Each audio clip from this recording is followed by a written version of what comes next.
Actually, Mandish is operating in rural areas, and majority of our clients are from agricultural household.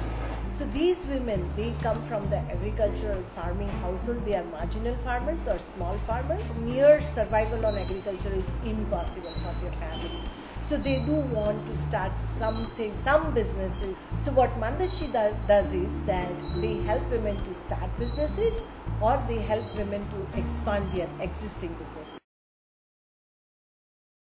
बँकेच्या 9 वर्षाच्या कारकिर्दीत आम्ही saving, loan, pension, insurance ह्या सुविधा दिल्या महिलांना आणि असा अनुभव आला की महिलांना फक्त व्यवसाय सुरू करण्यासाठी कर्ज देणे पुरेसे नसून त्यांना त्यांचा बिझनेस चालू करण्यासाठी आणि बिझनेस पुढे यशस्वीरित्या कसा चालवावा यासाठी मार्गदर्शन देणे गरजेचे आहे आणि त्यासाठी आम्ही बिझनेस स्कूल चालू केलं.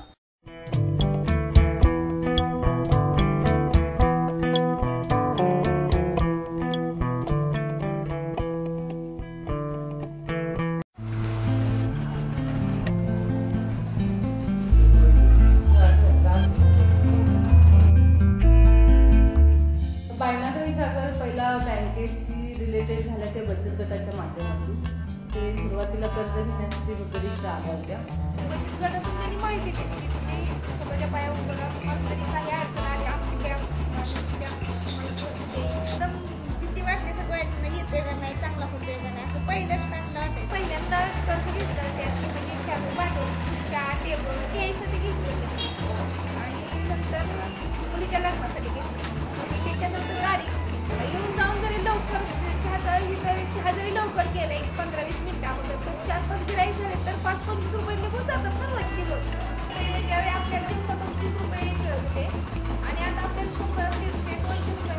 हे चांगलं आहे. त्यातून आपल्या चहाच्या ह्याच्यातून आपण भरपूर काय केलं एका मुलीचं चांगल्या तऱ्हेने लग्न करून दिलं.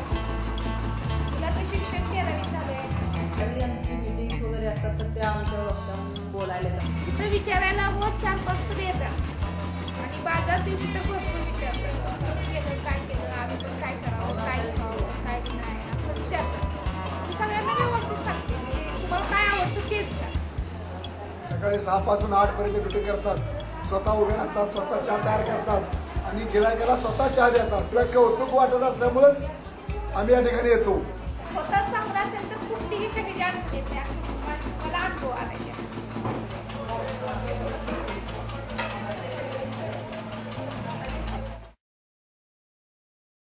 आम्ही फायनान्शियल लिटरसीचा क्लास घेतो त्यावेळी लोन देण्याच्या अगोदरच त्यांना आम्ही सगळी माहिती दिलेली असते की लोन तुम्हाला हप्ता किती भरायचा आहे, व्याज किती भरायचं आहे, तुम्हाला वेळेत फेडलं पाहिजे, वेळेत नाही फेडलं तर तुम्हाला दंड व्याज किती बसेल, हे सगळं आम्ही त्यांना अगोदर ट्रेनिंग दिलेलं असतो. बँकिंग भाषा न वापरता त्यांच्या दैनंदिन जीवनातील उदाहरणं देऊन आम्ही समजून सांगितलेलं आहे बचत आणि कर्जाचं महत्त्व. गिरणीसाठी गुंतवणूक करू शकतो, तसेच मुलांच्या शिक्षणासाठी सुद्धा खर्च करू शकतो त्या पैशाचा.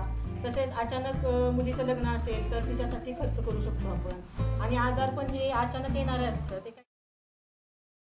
आणि मोबाईल बिझनेस स्कूलचा मेन उद्देश आहे की तळागाळातल्या ज्या महिला व्यवसाय शाळेमध्ये येऊन प्रशिक्षण घेऊ शकत नाही त्यांना तिथे त्यांच्या घरी जाऊन प्रशिक्षण देणं.